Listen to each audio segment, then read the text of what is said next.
Goeiedag liewe gemeente, baie welkom by vandag se digitale boodskap. Vandag gaan ons 'n bietjie terug in tyd. Ons is vandag by die 5de Sondag na Paasfees en in hierdie teks wat ons vandag lees, Johannes 13 vers 31 tot 35, is dit nog steeds die aand voordat Jesus gekruisig word. Maar dit is ook hierso waar Jesus 'n nuwe gebod instel. En dit is dat hulle mekaar moet lief hê.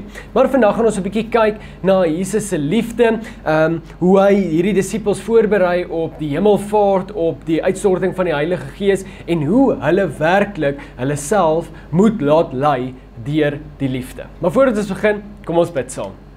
Liewe Here, baie dankie vir hierdie wonderlike voorreg wat ons het om op hierdie digitale manier by mekaar te kom. Here, mag ons weet dat hierdie u boodskap is. Maak ons harte oop, maak ons ontvanklik vir u leiding en u stem. Mag ons duidelik hoor wat u vir ons wil kom sê. Ons bid dit in u naam alleen. Amen.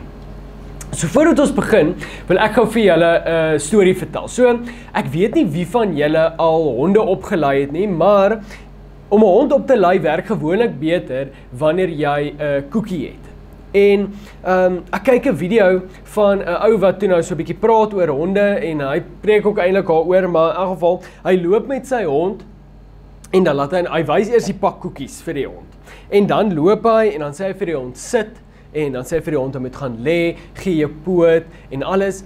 En dan kry hy nou die pak koekies. En natuurlik gaan sit die hond en hy vat 'n koekie en iemand wat een van sy vriende of wat ook al, is so in die agtergrond en hulle ritsel toe 'n speelding. En toep, waar is die hond weg. En daai verhaal wat hy toe vertel het my toe baie laat dink oor hoe ons liefhet en hoe ons baie keer in ons lewe na die naaste, beste, beter ding toe hardloop. Maar dit is dan nou ook hoe ons dan nou kom by vandag se teks. Johannes 13 vers 31 tot 35, waar ons dan nou die 5de Sondag na Paasfees is. Ons is nou by die punt waar Judas pas vertrek het om Jesus te verraai. Die atmosfeer is gespanne, die kruis wag net om die draai. En juis hier, op hierdie kritieke oomblik, gee Jesus vir ons 'n nuwe gebod. Een wat ons hele begrip van liefde onderste bo kom keer. Maar kom ons kyk wat sê hierdie teks. Johannes 13 vers 31 tot 35. Nadat Judas uitgegaan het, het Jesus gesê: "Nou is die seun van die mens verheerlik en God is deur hom verheerlik. As God deur hom verheerlik is, sal God hom ook in homself verheerlik en hy sal hom dadelik verheerlik. My kinders, ek is nog net 'n kort tydjie by julle. Julle sal my soek, maar soos ek vir die Jode gesê het, sê ek ook nou vir julle, waarheen ek gaan, kan julle nie gaan nie. Ek gee julle 'n nuwe gebod. Julle moet mekaar lief hê. Net soos ek julle lief gehad het, moet julle ook mekaar lief hê. Dit is hoe almal sal weet dat julle my disippels is, as julle liefde teenoor mekaar het." So kom ons kyk so 'n bietjie deur hierdie teks. Vers 31-32, die toneel begin met Judas wat uitstap in die nag. Ons lees in vers 30, en dit was nag. En hierdie is nie net 'n tydsaanduiding nie. Dit sê dat dit geestelik nag is, dit is geestelik donker. Maar dan gebeur daar iets onverwags. Jesus sê nie net, ek is verraai, of alles is verlore nie. Hy sê, nou word die seun van die mens verheerlik en God word deur hom verheerlik. Sien julle die teenstelling nie? Buite is dit donker, verraad is aan die gang, die magte van die duisternis is besig om saam te span, maar in hierdie donker oomblik praat Jesus van verheerliking. En wat bedoel Jesus met hierdie verheerliking? Hy verwys na die kruis wat voor lê natuurlik. Sy diepste vernedering word sy hoogste verheerliking. Ons het al baie hierdie gesê. Ek dink Henry en Pierre het al op 'n stadium daaroor gepraat dat die slegste ding wat met jou gebeur het, is die beste ding wat met jou gebeur het. Jesus se diepste vernedering word sy hoogste verheerliking. Waar die wêreld mag en heerlikheid soek in oorwinning en sukses, vind Jesus dit in selfopofferende liefde, in diens, in sterwe vir ander. En in vers 32 beklemtoon Jesus dat hierdie verheerliking wederzijds is. As God deur hom verheerlik is, sal God hom ook in homself verheerlik en hy sal hom spoedig verheerlik. God verheerlik die Seun en die Seun verheerlik die Vader, 'n volmaakte siklus van liefde en eer. En dit sal spoedig gebeur, 'n verwysing na die kruisiging, opstanding en hemelvaart wat dan nou natuurlik binne dae sou plaasvind. En dan vers 33, dan kom ons waar Jesus wissel na 'n meer persoonlike toon. My kinders, nog net 'n klein rukkie is ek by julle. Julle sal my soek. My kinders, is dit nie wonderlik? Jesus noem hulle my kinders. 'n Uitdrukking van tere opregte liefde. Jesus se hart gaan uit na hierdie manne toe. Hy weet dat hulle nog nie gereed is vir wat voorlê nie. Net soos dat ons eintlik ook nie gereed is vir wat vir ons voorlê nie. Hy weet dat hulle hom almal gaan verlaat. Hy praat met hulle soos 'n pa wat sy kinders verseker van sy liefde. Nog net 'n klein rukkie. Jesus kondig sy vertrek aan, maar sonder om die volle impak daarvan te verduidelik. Soms is halwe waarhede genade. Die disippels sou nie die volle waarheid kon dra nie. Jesus sê dan net na dit, julle sal my soek. Jesus weet dat hulle verlore sal voel, sonder hom. So dikwels besef ons eers wat ons gehaat het, wanneer ons het verloor. En dan kom ons by vers 34 en 35, wat eintlik die kern van ons teks is. 'n Nuwe gebod gee ek julle. Julle moet mekaar lief hê, soos ek julle lief gehad het. Moet julle ook mekaar lief hê. Maar wat is nuut van hierdie gebod? Was liefde nog nie altyd deel van God se wet nie?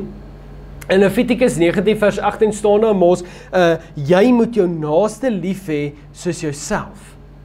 En die nuutheid van hierdie opdrag lê nie in die opdrag om lief te hê nie, maar in die manier hoe hulle moet lief hê, soos ek lief gehad het, en hoe Jesus hulle lief gehad het. En hoe het Jesus hulle lief gehad? Onvoorwaardelik. Hy het Judas se voete gewas, wetend dat hy hom sou verraai. Dienend. Hy het die rol van 'n slaaf ingeneem en hulle voete gewas. Selfopofferend. Hy was op pad na die kruis, bereid om alles te gee. En kenbaar. Jesus se liefde was sigbaar, konkreet en tasbaar gewees. En dan volg vers 35 wat sê, wat ek glo is die spulpunt van hierdie hele teks. As julle mekaar liefhet, sal almal weet dat julle my disippels is. Hier lê die groot onderskeidende kenmerk van Christene. Nie ons leerstellings of ons kerke of ons Bybelkennis of selfs ons getuienis nie, maar ons liefde vir mekaar. So as iemand my nou hierso buite in die straat sien loop, moet hulle weet, hierdie is 'n kind van die Here. Hoekom? Want hy het die mense om hom lief. Wanneer iemand jou in die straat rondloop, moet hulle weet dat jy is een van Jesus se disippels, want hulle kan sien dat jy lief is vir die mense om jou. Maar kom ons delf bietjie dieper in hierdie nuwe standaard van liefde. Want wat Jesus hierso vra, is nie net 'n bietjie meer van dieselfde nie. Dit is 'n radikale transformasie in hoe ons liefde verstaan.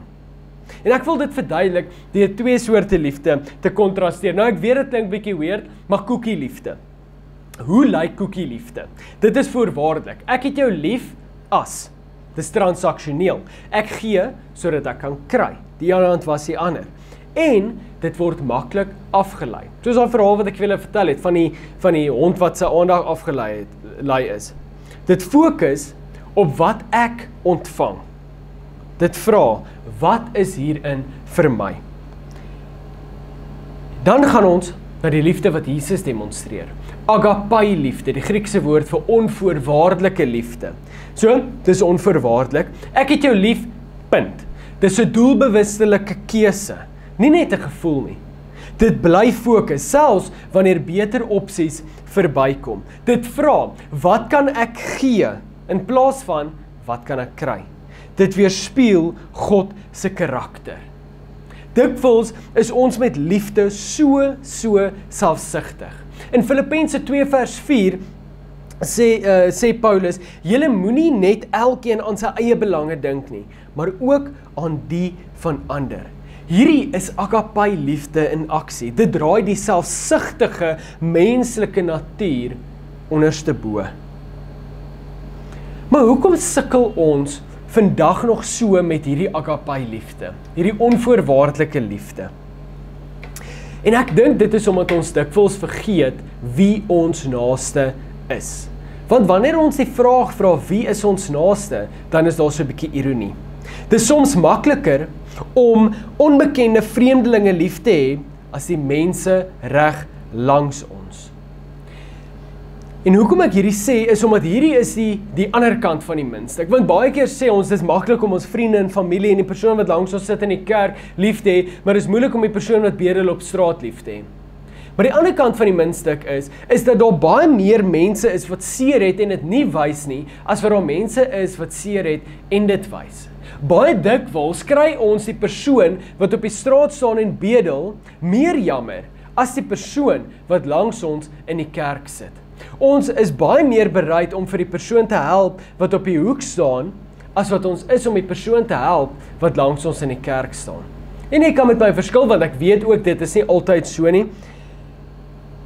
Maar wanneer ons hierdie dalk 'n klein bietjie beter verstaan, is wanneer ons vir onsself die vraag vra, wie maak ons die seerste in die lewe? Is dit die vreemdeling wat op die straat staan? Of die vyande van buite? Of is dit die mense wat die naaste aan ons is? Familielede, gemeentelede, vriende? En hoekom?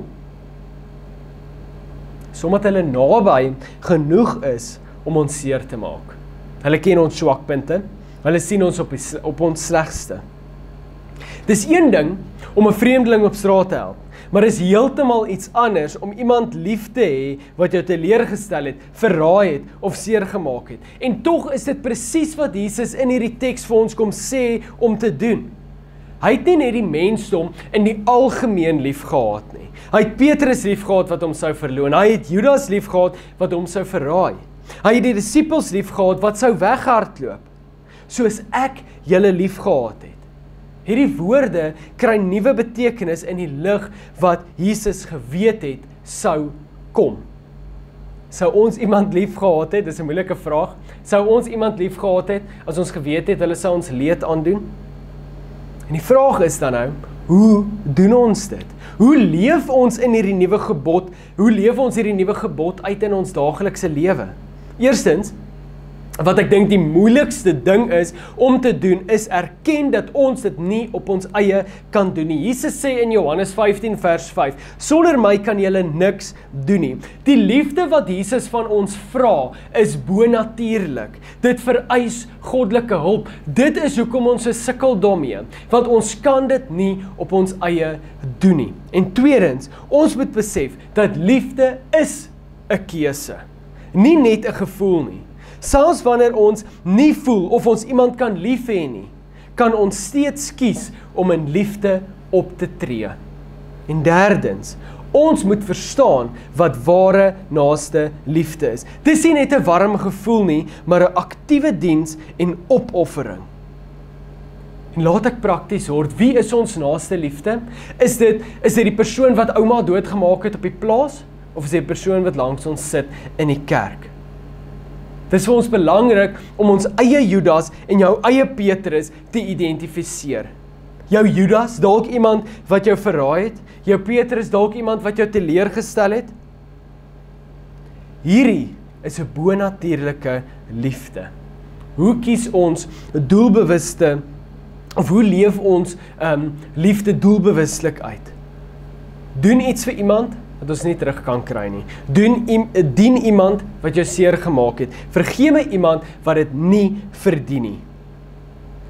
En hoe breek ons die siklus van vergelding? Wanneer ons weier om haat met haat te beantwoord, wanneer ons kies om lief te hê ten spyte van onreg, dan verander ons die wêreld een hart op 'n slag. So wat kom sê hierdie vir ons? Ek glo dat Jesus hier sy nuwe gebod 'n revolusionêre oproep is. Een wat ons uitnooi om liefde totaal en anders te verstaan.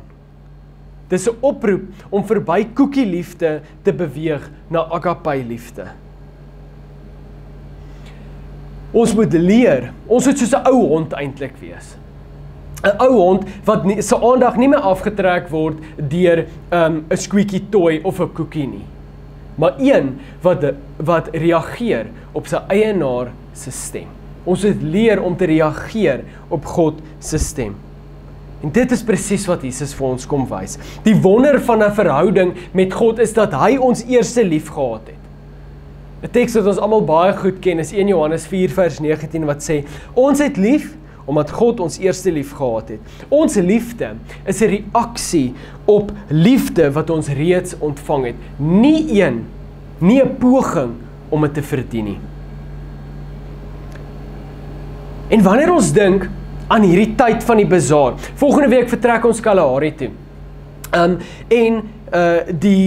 Ons het gevra vir bestanddele en die mense het opgedaag en hulle het Corneille se hele kantoor het hulle vol bestanddele gaan pak. Ons het gevra vir geld vir die beeste en die Here het ons so geseën. Julle het ons so geseën met 'n klomp geld om hierdie beeste aan te koop. En volgende week gaan ons Kalahari toe waar 'n mannegroep op eie onkoste Kalahari toe ry. En wanneer ons terugkom, dan werk ons vleis. En waar daar 70 plus mense opdaag wat die Here dien sonder om iets terug te verwag. En dit is wat hierdie teks vir ons sê. Om iets te doen wat ons nie waar ons niks terug kry nie. Wanneer ons dit doen, sal die wêreld weet dat ons Jesus se disippels is. Nie deur ons geboue, of ons programme, of selfs ons Bybelkennis nie, maar die liefde wat ons het vir mekaar. Kom ons bid saam. Liewe Here, baie dankie dat ons mekaar kan lief hê. Dankie dat U ons in staat stel om so op te daag met alles wat nodig is vir 'n bazaar om moontlik te wees. Here, dankie dat U vir ons kom wys het hoe om lief te hê. Here, en kom help ons om te midde van onreg, te midde van onsekerheid en twyfel en alles wat ons nie weet nie, help ons om mekaar lief te hê. Here, help ons om te erken dat ons hierdie nie op ons eie kan doen nie. Help ons om mekaar lief te hê soos U ons liefhet. Dankie daarvoor, Here. Ons bid dit in die groot en heilige naam. Amen.